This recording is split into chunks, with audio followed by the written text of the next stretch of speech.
So we all watched, the country watched, we saw what happened with George Floyd.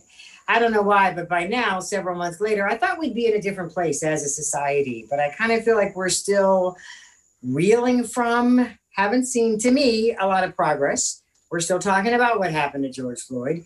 So where are we? I'm going to start off with you, State Representative Summer Lee.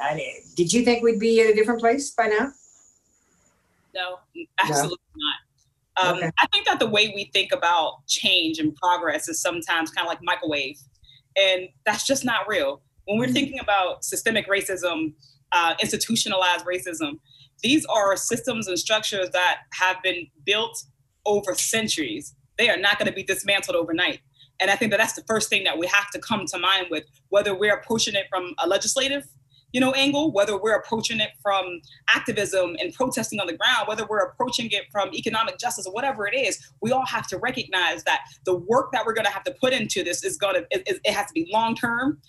This is a marathon.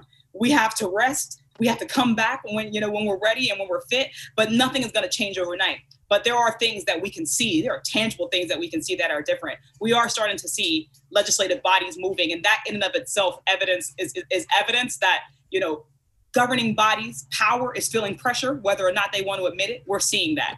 We are seeing, different folks joining a movement, different folks reflecting on their own space in our system, their own place in our system. And that's movement. It's little, maybe you don't see it a lot, but it is a metric. And it is something that we have to consider as we're analyzing and looking back, because what we don't want to do is get burned out. We don't want to say that we're not getting anywhere. We're getting somewhere, but it is going to take time.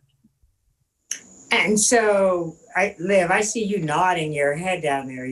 You agree with that? I do agree with that. And I do agree that we do think of things. We have this immediate gratification complex, I would call it, that we want to, because we did something today, that there should be something harvesting tomorrow. Like, even when you farm, you don't plant seeds today and get a harvest tomorrow. So why do you think building or tearing down systems is going to be like this quick turnaround? So absolutely, I agree with that. All right, so then Daniel, let me turn that around to you. Well, I respect what they're saying. Here's where it gets a little tricky for me. What I feel, what I'm seeing from other people is not so much in our community, because I do think that most people are willing to put in the work. What I'm feeling from the community at large is, I'm tired of the protest. I'm tired of hearing this. Let's move on. And I feel like society is ready to move on, but nothing's changed. So how do we bridge that gap?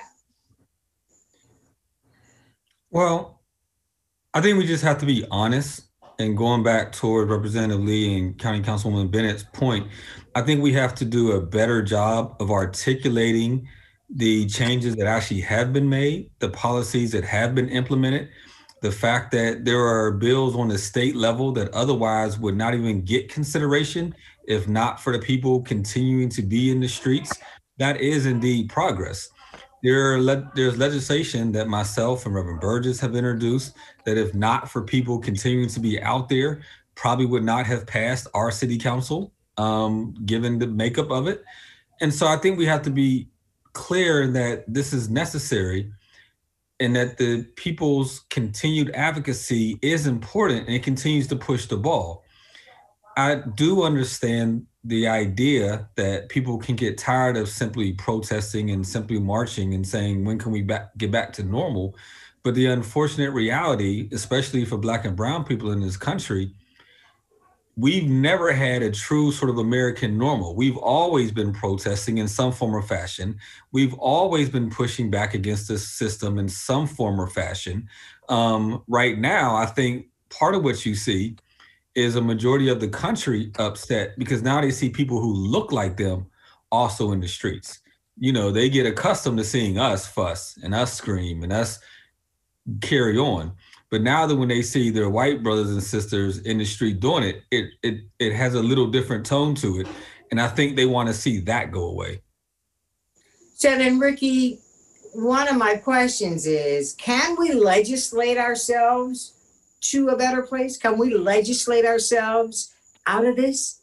Well, in part, I think that There are three things that I believe in. Along with Councilman Lavelle, we passed legislation saying Black Pittsburgh Matters, which means three things: that Black lives matter in Pittsburgh, that Black communities matter in Pittsburgh, and that Black wealth matters. So yes, we can legislate in order to put more money in the Black communities. We need to rebuild Black communities for Black people, by Black people, with our partners and allies.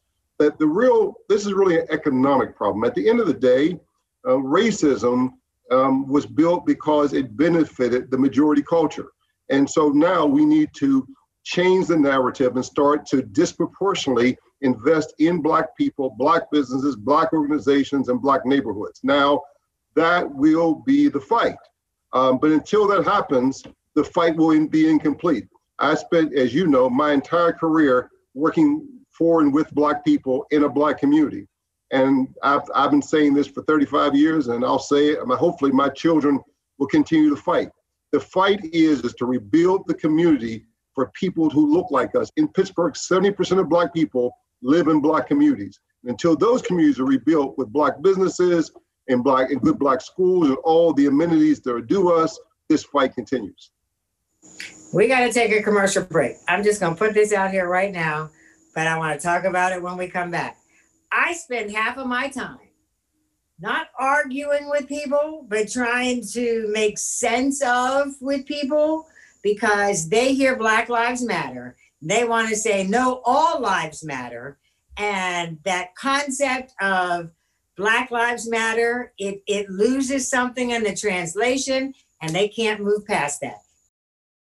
Stuck with the notion that when you say Black Lives Matter, they think that you're saying no other lives matter. How do you deal with that? That's where I want to pick up the conversation when we come back. We'll be right back.